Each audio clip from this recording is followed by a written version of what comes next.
Hey, I'm Christina Quinn. Welcome back to Try This from the Washington Post. This is the second of 3 classes in our course about making the most of our friendships. In our first class, we evaluated our social fitness with the help of Dr. Bob Waldinger, director of the Harvard Study of Adult Development. We took a good look at the state of our friendships and the kinds of support we may or may not be getting or giving, and what we can do to make these relationships more fulfilling. In this second class, we're going to share some steps for how you can do this. And it's going to get uncomfortable with someone who knows a lot about uncomfortable situations. I'm Carolyn Hacks, and I'm an advice columnist at the Washington Post. And now we're friends. Yeah. Yeah. Okay. Oh, you didn't seem enthusiastic about that. Okay. I was just putting myself out there, Carolyn. Carolyn Hacks has been fielding questions from readers about friendships and all kinds of relationships for more than 25 years at the Post. Her trademark style is a special blend of empathy with a tough love, no BS approach. And we're going to rely on some of that to whip us into shape. Are many of us lazy when it comes to friendships? I think the short answer is yes. And I think there are a bunch of reasons for that. I think the fact that we can be home and still be connected, and we can be home and still work, we can get all of our media, we can entertain ourselves. I love these things. I take advantage of these things. But I think of all of the friends that I have, and I think of all the connections that I have, are really, really valuable ones. And I made them by going to work every day, and I made them by going to school and talking to the person next to me. I made them by being on teams and going to practice. I mean, having an annoying person in your cubicle next door is helpful. Wait, how? I'm just thinking of the countless people who are like, tell me how helpful it is to have that annoying person in my cubicle. Well, you see, it's helpful because it's not happening to me. No.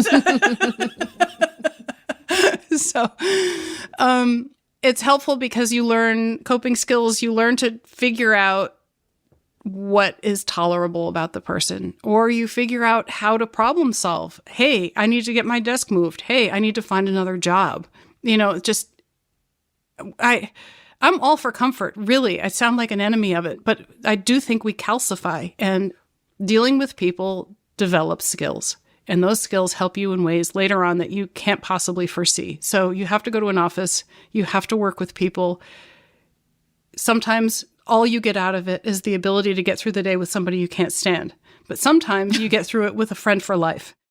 And if you don't have an office to go to, that's fine. Carolyn's point is that being forced to interact with people, wherever that may be, expands our world and challenges us in ways that keep us socially fit. So if you want to expand your social circle and aren't sure where to start, it may be time to join a thing. The best thing you can do is a shared activity, because you can stand side by side. You have a natural thing to talk about. You are not focused on yourself. You're focused on what you're trying to do. And you're also seeing each other on a regular basis for a regular interval. If you're thinking small talk and awkwardness are not good for you, we're going to hear from our bud, Bob Waldinger, about why you might actually be wrong. Stay put.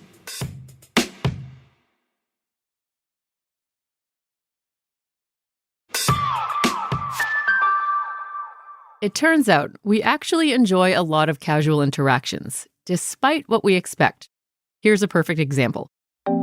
In 2014, researchers from the University of Chicago published a study they conducted with people who took the commuter rail. They recruited people walking alone to the train station and randomly assigned them to do one of 3 things. The control group was asked to do what they'd normally do on their commute. A second group was told to keep to themselves and sit in solitude. And the third group was told to talk to a stranger and try to make a connection. The longer the conversation, the better. Afterwards, they asked the participants, how do you feel now? The study found that the people who talked to strangers reported a significantly more positive commute than the people who didn't talk to anyone.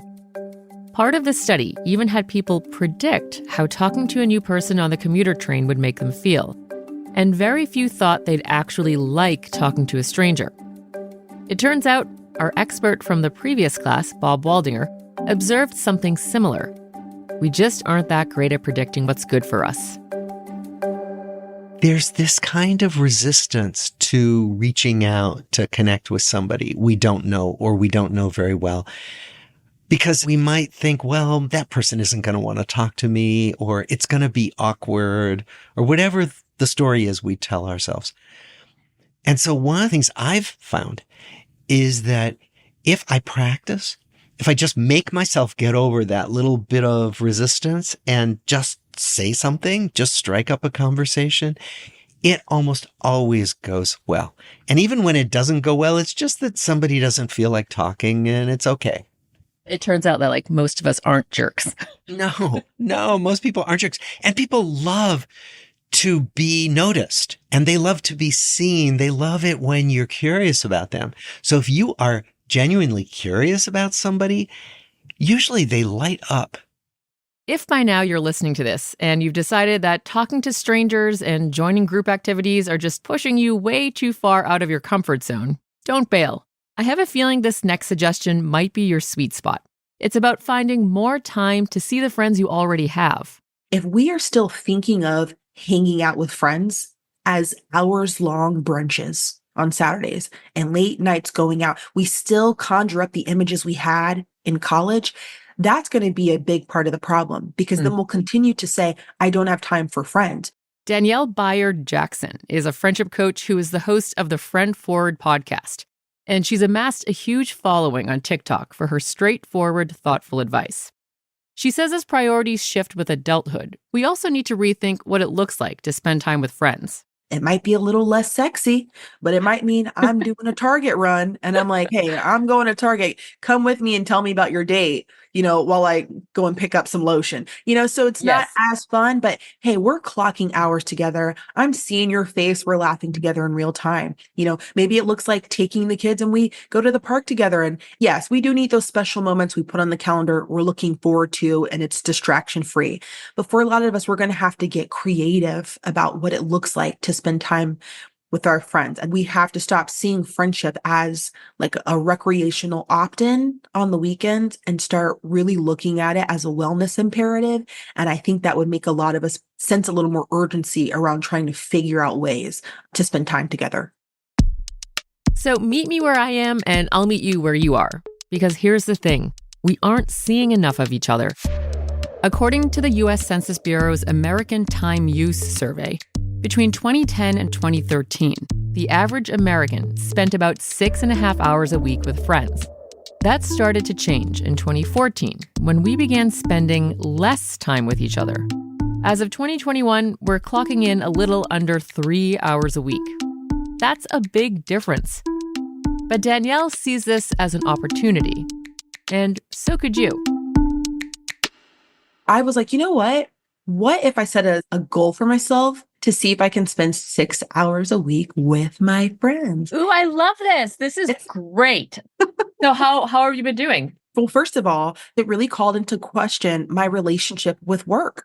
So I've been really strict about, hey, I cannot have appointments after 4. So that's been really helpful. Mm-hmm. Also, I'm taking the advice around what are the things I'm already doing? Can I invite a friend? So I have done I'm going to Target. Are you free at noon to come to Target? Or, hey, I have work. Do you want to co-work? Like we can clock 3 hours together by just both working and between emails, chatting a little bit. And then this weekend, I invited a friend over for the first time with her whole family, which we don't really do. And was like, do you want to come over, just all of y'all? And we just eat and run our mouth for a couple hours. So I'm probably going to clock like 4 hours on Saturday. But, it's not just friends time, it's the whole family. But that's just how we're going to have to work it out this week. All right, time to challenge yourself. See if you can get in an extra 20 minutes with your friends this week and try adding a little bit more every week. It doesn't have to be a big thing. It could be a walk or an errand, as long as you're getting that in-person time. Remember, good friendships are good for your health. Okay, a quick recap. Number 1, don't be lazy. Maintaining your social fitness takes work. Even acquaintances and casual interactions can be rewarding and keep your social skills sharp. Number 2, join a thing. It's in some ways the easiest way to meet and interact with new people, especially if you're not the type to strike up a conversation with randos. And number 3, if you don't have time for group activities, have friends meet you where you are. Rethink what it looks like to spend time with friends. If you can't swing those marathon brunches anymore, run errands together. Sometimes just committing to something is the biggest hurdle, which is an uncomfortable truth for many of us. But that's all part of getting out of your comfort zone. So hear me out. Commit to a plan. Whether it's making a consistent plan, like meeting a friend at a diner one morning a month, or joining a thing full of people you don't know, stick with it. That's it for our second class. Up next, in our third and final class on making the most of your friendships, we're going to talk about what to do when things get tough. That final class will be available for everyone next Tuesday, but you can access it right now and ad-free with a subscription to the Post. If you already have one, great. Find the Washington Post channel in Apple Podcasts and connect your subscription there.